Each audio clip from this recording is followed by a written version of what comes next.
Alright, so I'm in the kitchen. It's Sunday, guys. It's Sunday. And Miss Bev is in the kitchen.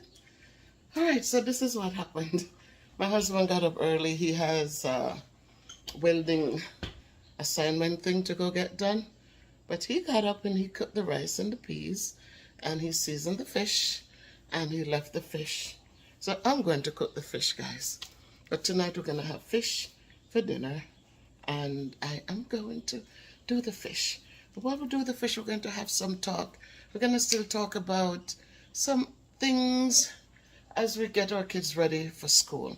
I still want to explain some things for you and to just give you an idea as to some things that you can do for your children to help them become more successful. All of them are not going to gravitate towards the structure of a classroom. A lot of kids, they learn differently, and so a lot of them are more into a hands-on kind of approach.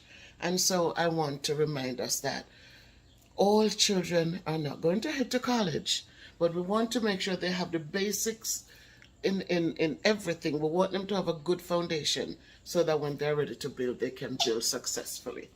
So again, not all the kids are going to excel in biology and all of these other tough things. They're not going to get good grades in some areas.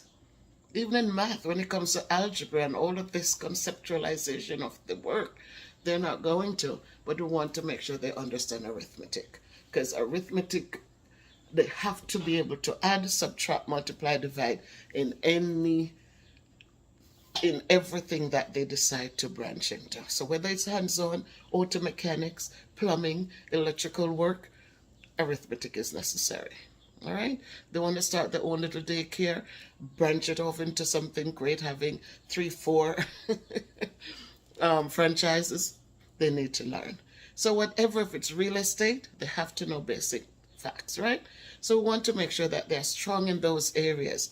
If they want to become dressmakers or seamstresses, as they're called, please, they have to know basic math. So let us make sure that we are supporting them there, that they are strong in those skills so that they can go on and light their candles and bright up the world. All right? So I'm in the kitchen, guys, so let's turn around and let's start. Oil in the pot. I'm going to be using olive oil. And so again, you know that this is the oil of my choice. And we turn the fire. What I'm going to do today is, I'm not going to escabeche fish. I just wanted to get some nice brown color. And then I'm going to just add the onions and a little tip of browning in on there, and to make it. So we have the fish there.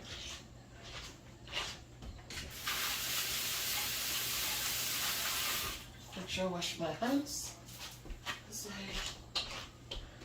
work with the food. So no matter how many times you wash your hands in the kitchen, guys, you make sure it's a kitchen, you're handling food, make sure the hands are always clean. So as I said, he did the rice and the peas. It's right there, guys. It's already done. And for those of you who have been always in the kitchen with me, you notice that right here? Notice that? You know how many years I have that? I think I bought that aluminum foil when maybe a couple of years after we moved here. And it's 1,000 square footage and it's 12 inches wide. And let me tell you, it has wrapped many stuff. And there's still a little left on it. I intend to buy another roll and put it there. So that thing has been there for a long, long time. And it just keeps wrapping and wrapping and wrapping. All right, so the oil is getting hot. And while the oil is heating,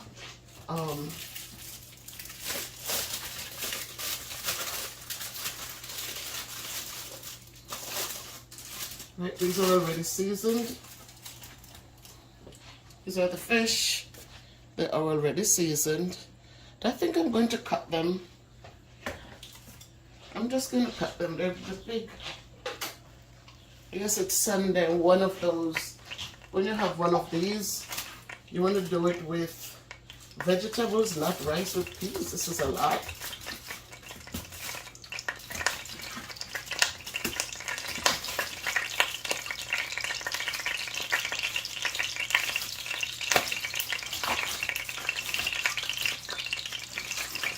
I'm putting them in two guys.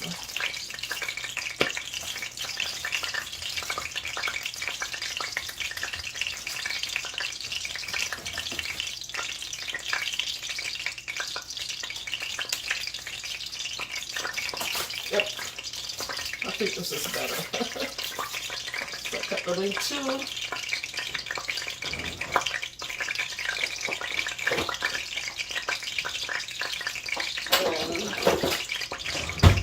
And I'm using my thing here.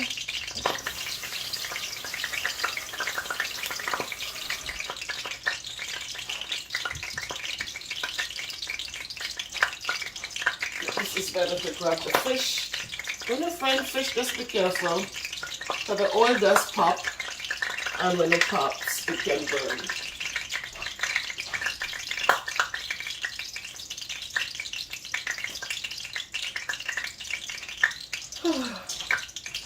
So hoping that you have a great Sunday wherever you are, my people. Again, you know, I'm just praying that whatever your prayers are going up for, God already knows what your needs are. And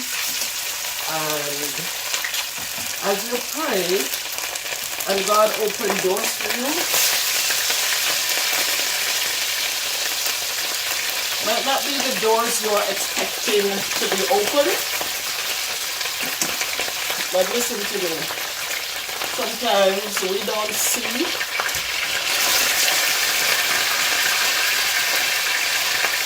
and we don't know what's ahead, but God knows everything. And so, what you might be craving for is not what God wants for you. Sometimes you want to have a nice car. We want to have a different job. But God sees and knows it before you do that. Where you are is where you need to be. So, again, just know that He's not going to give you more than you can bear. And what He gives to us is what He knows we can control. So when you put Him in front, believe me, what is done is well done. A lot of times we decide that we can't wait, and we rush out there, we pick up all sorts of things, and it becomes all sorts of headaches on us. So let us be patient. And when He opens the door, don't sit and say, what the heck is this? Walk in and make the best use, because I guarantee you a lot of times, if you're just patient and you satisfy that little door He opened, that is going to open bigger doors for us. So I know from experience that's how it works. And we have to work by faith, right? We have to work by faith.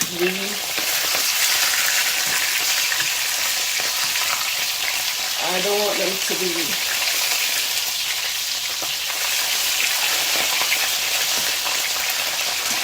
alright. So this is where we are today, guys. See, it's getting the nice little brown on it. And that's the intention.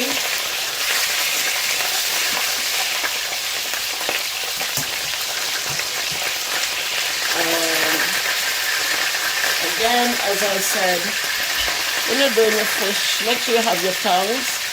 It's very helpful. It's long, can get in. And so, it's better if you're using one for your fish. And for any meats that you're working with where oil will pop, then make sure you're using that. Alright, so, you're looking at the covering. I'm just hoping, guys, and please don't worry about my tie, the tie for my head. My sister gave this to me years and years and so many years ago, and I love, love, love it. Um, so most times I go to work, I come home and I need to do my hair. And if I can't find a cap for my braids, this is my go-to time for my hair. I'll get my hair done on the 26th because we're going back the 29th. The kids are coming in on the 29th. So we are going back on the 23rd. On Wednesday, we'll be back in the classroom. And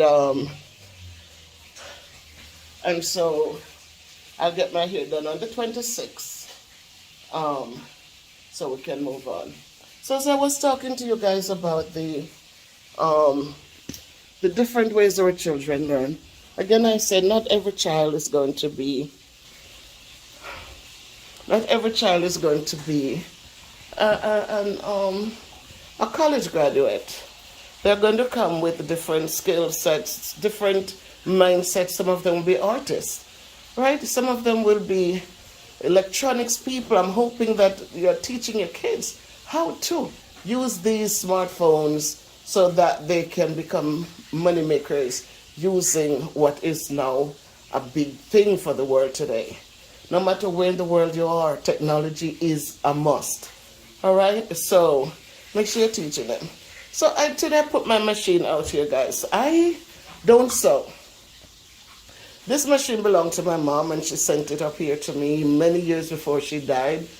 And it is so strange that I never warmed up to this thing, never thought about getting on YouTube and learning to use this. But I'm saying that to you today, that YouTube offers a lot of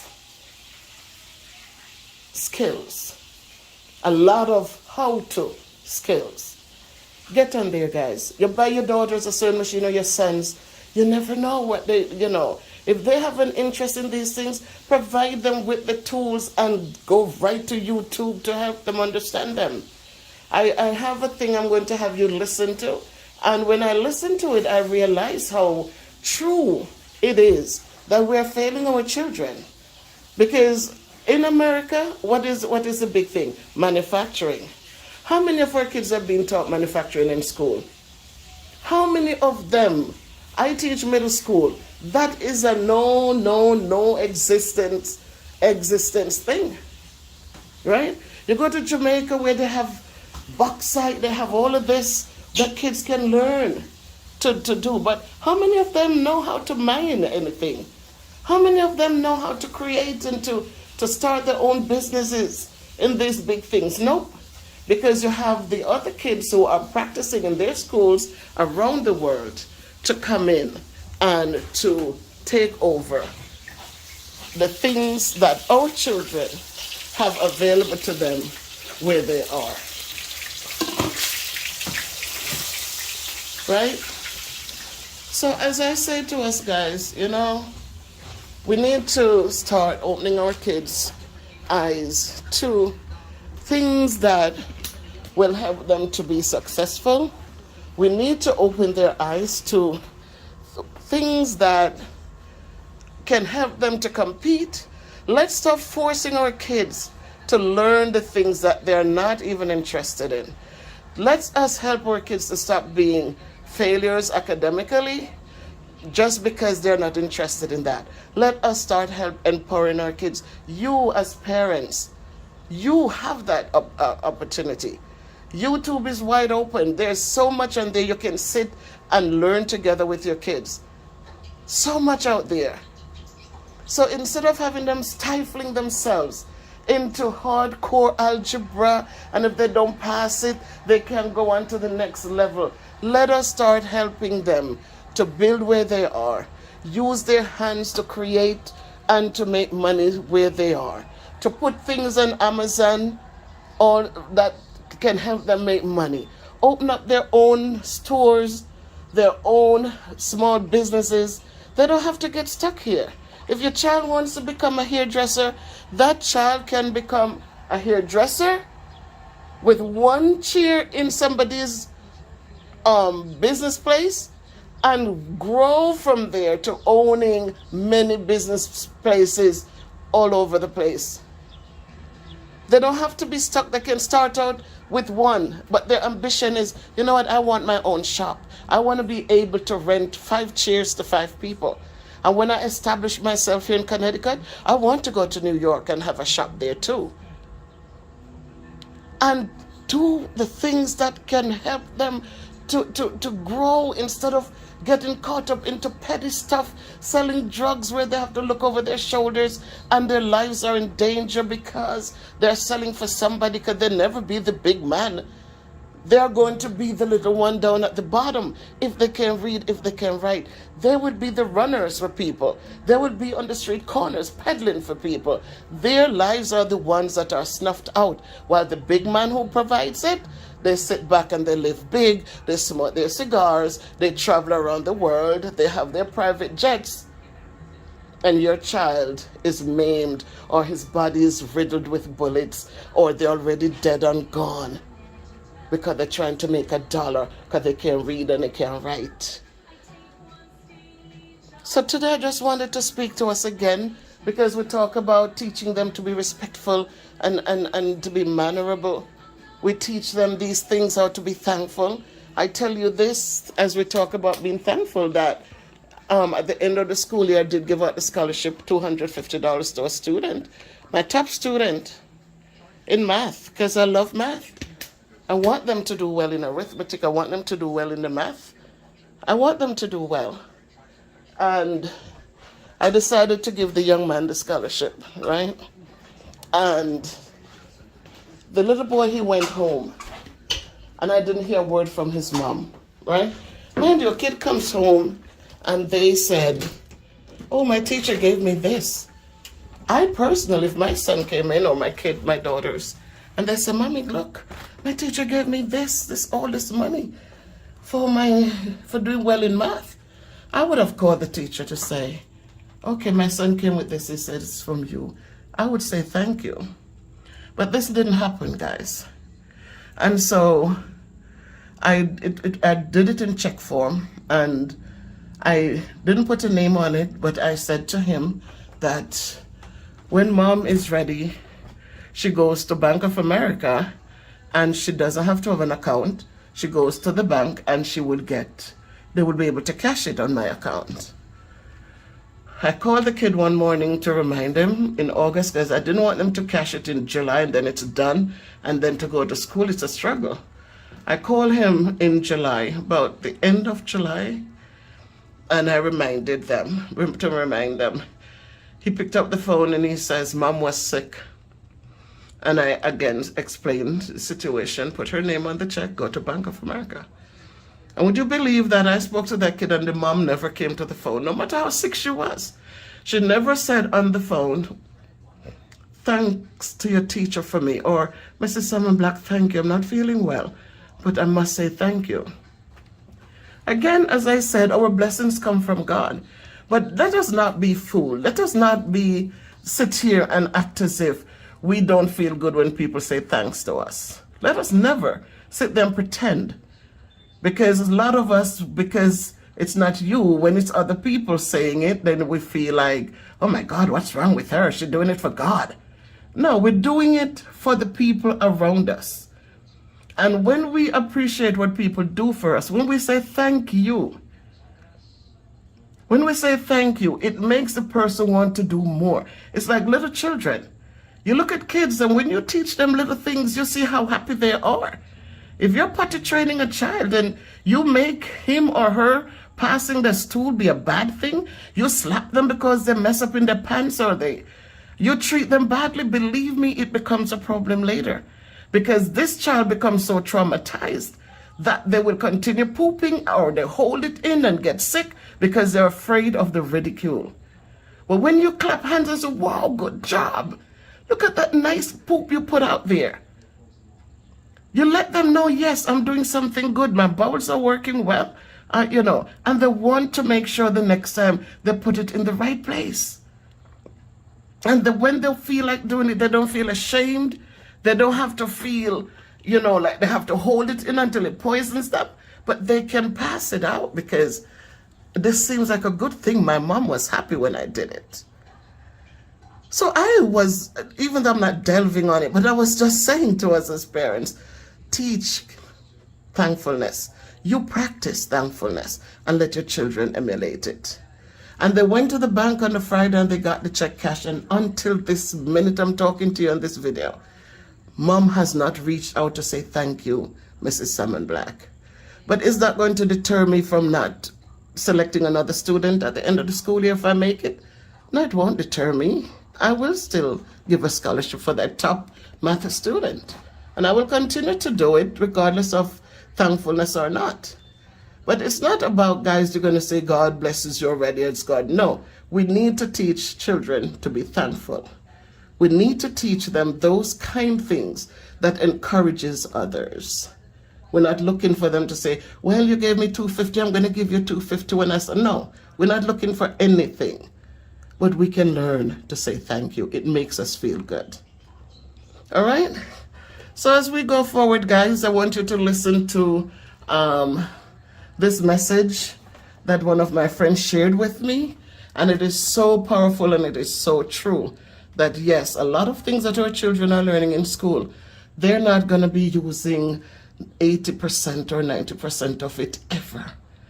They're forced into these things, and we have to teach curriculums because we are at the bottom of the totem pole. We have to do what them at the top say. But those of your educators, and especially your old school educators, find a way in your daily schedule to teach these children the old way of doing things. A lot of things that people are doing, a lot of things they push at us to teach children. You know where it comes from? Somebody did their doctorate degree, and this is what they decide to use. But when they create this thing, which children did they test it on? Did they test it on the inner city children riddled with poverty and abuse and neglect? Or did they do it in some rich communities where they pick a handful of kids? One size doesn't fit all our children and will never fit all of them. But we can give our children opportunities so they can be successful where they are. So let us remember that.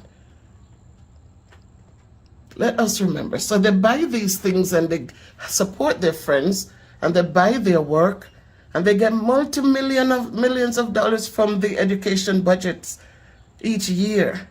And they buy these things and then they force it on the kids, and then in a year or two or in 5 years, most times, that curriculum is gone.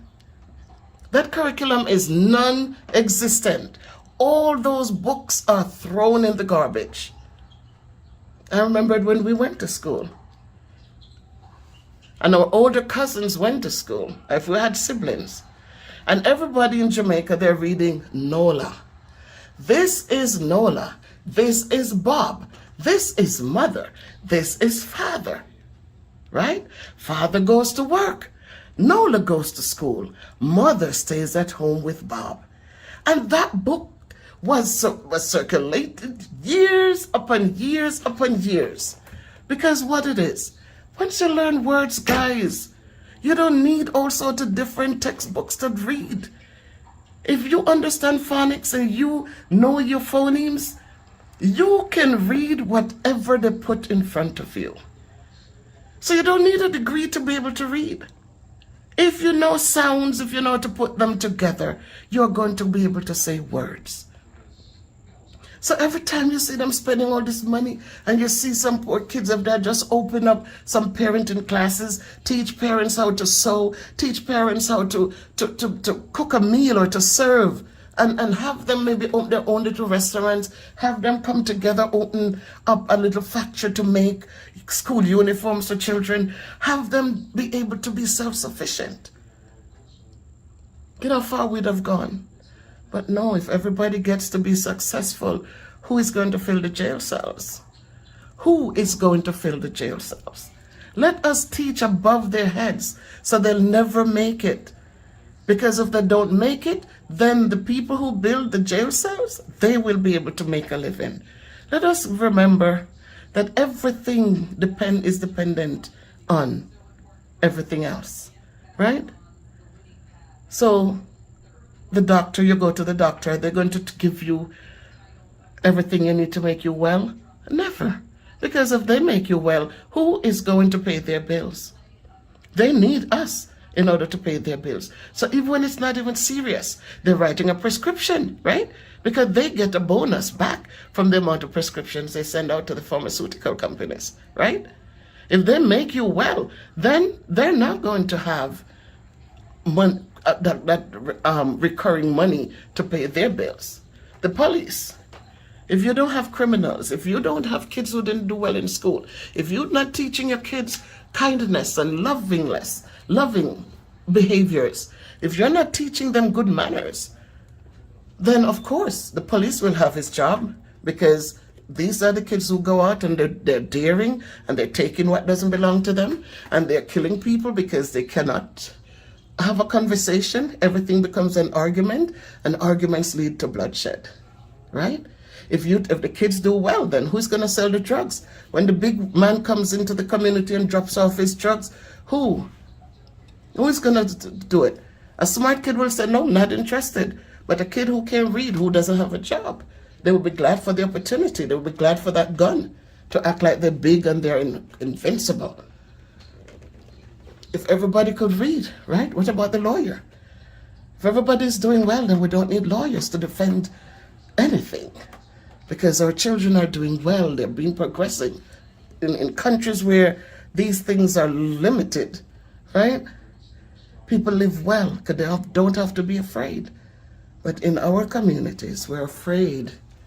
We are afraid because our children are the ones that we have to be afraid of. They're angry, they're bitter, they're challenging parents, they're challenging the people around them. The police are shooting them down, right? They're getting caught with illegal stuff. And so you need lawyers to defend. And when the lawyer defends, right, how much per hour do they charge? And like the poor teachers who, I get $63 an hour, but what about those who are getting maybe $20 an hour, right? $25 or $30 an hour. But the lawyer will charge you $250 an hour or more. You go to the doctor, 5 minutes he stays with you, doesn't even have time to talk to you. $250, just like that. Does he want to know how your day was? Does he know what changes you're going through? Does he know? Nope, they look at the screen and they don't even look back at the month when you came. They just look at, oh, let me write your prescription for your blood pressure medication. And that's it. You're going to do physicals now? Who spends time with you like before? First, you're going to get an EKG. You get all of these. They tap your knees to see your reflex. Says they look in your ear, they look in your throat. I don't remember when they put one of those things in my mouth to look down my throat, look at my tonsils, because yes, I still have my tonsils in. I don't remember when I ever saw one of those. I don't remember when my doctor ever put that light in my ear to see if there's something stuck in the ear. They come in and they use a tap your stomach to listen to the sound. All of that is gone. I remember you go in and you'd hold your urine because they want to do a fasting blood work or a urine test. They don't even ask you for urine anymore. So you're paying $250 or less. And then they tell you to stand in there, take your glasses off and read. And you read perfectly and you think it's done, it's part of your physical. Nope, you come home and it's a different payment. Just to stand in that hallway and read the QWERTYUIOP. So people, I'm saying to us, empower our children. They are the future. Empower them for greatness. Help them if they're not good with the academics, as they say it here. We say academics. They say academics. Then please help them with their hands-on abilities. Teach them how to do welding. They can learn. My husband is a welder, and in Jamaica, he monopolized the whole community that he lived in and then some. He didn't go to school for welding. He learned welding by himself. He bought the plant and he fiddled with it until he could do his welding. He had his business in Jamaica. When I filed for him and he was coming here, he had an apprentice. I said, give the apprentice the welding plant. Let him go on. Now that kid dominates the community. The kid didn't know how to do welding. He learned from my husband. And this is what we want, guys. My husband came, I bought him a new welding plant. He's still here doing his welding, but he also has a job with the union. So if we teach them, they can learn. They can learn. Gone are the days when you could get a nice bed. You buy a bed and the bed head and the bed foot. The nice carvings on them. You would pay an arm and a leg for them. You would pay an arm and a leg for them. So beautiful, so unique. Right? Help your children to learn these skills. They are priceless. When they can do these things, they set their own prices. They don't need to go into a store to just buy a manufactured, factory-made piece of something that doesn't even last.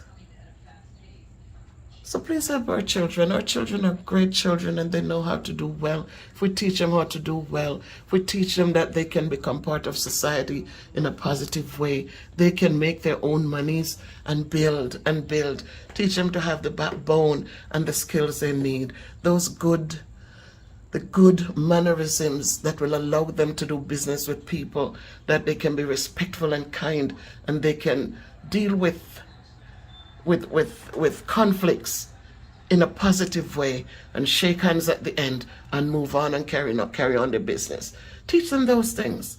A lot of our kids are so angry that they could never do business with anybody because they're so angry. Everything becomes,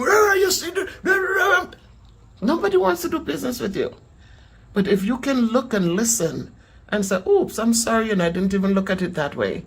Or it's all right, man, it's okay. We're good.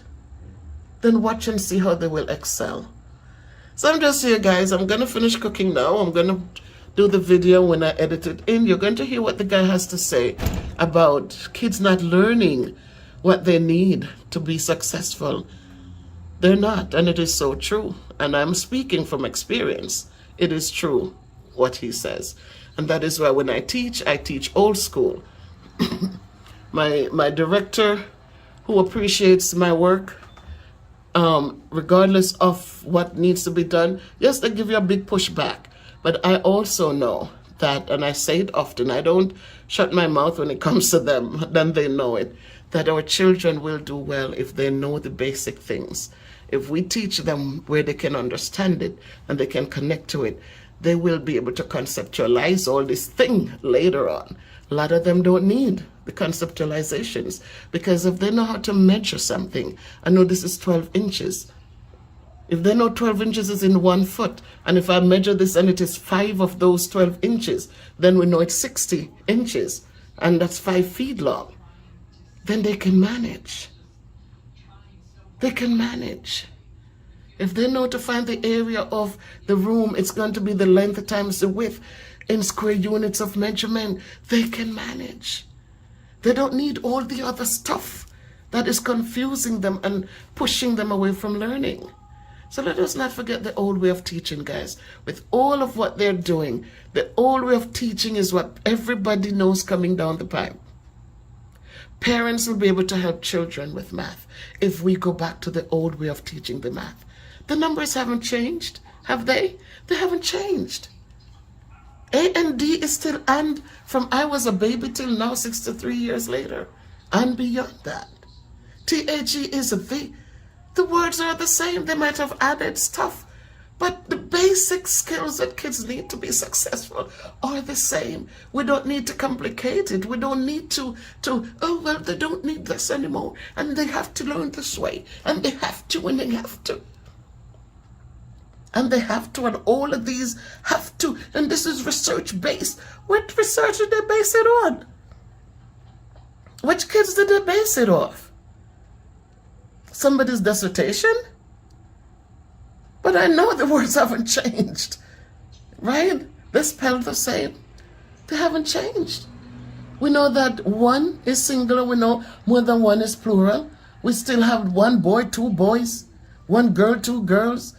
We know that if a word ends with a Y, a consonant, then a Y, then you change the Y to an I and you add ES. So country, COUNTRY becomes COUNTR. Change that Y, add your I, ES. One baby, two babies, BAB, drop that Y, add your I and ES. So all of those concepts are still there for children to learn so we can teach them those things. They don't have to come to school to learn them because we were taught it and the people before us was, And so do what you can do to help your kids, man. And if you don't know it, I say get on YouTube, plug in what you need, and YouTube will give it to you. How do I write the plural of so-and-so? Google has it all in there. So stop using your smartphones for garbage and teach your children to use it to help them with their learning. Because the more things changes, the more they stay the same. Right? So, all right, Miss Bev, I've spoken enough. And I'm just saying to you guys, our children can do well. If we teach them, if we model for them, when we speak to them, look, just teach it to them. In everything that you do, the way you live, and all those things, just teach it to them, guys. Just teach it to them. They can learn. They can do well. I believe in them. I know that if I believe in them, that they will be achievers. And so I'll always believe in the children that comes in my presence. Thank you, guys. Thank you so much. Beautiful outside. It's a beautiful day. I like that Japanese, that tree right here, the red tree. I love it. Casts a nice picture. See that? The house, the White House is between. Beautiful. Love, love, love to all of you guys. And remember, manners take you through the world without a farthing. Don't forget.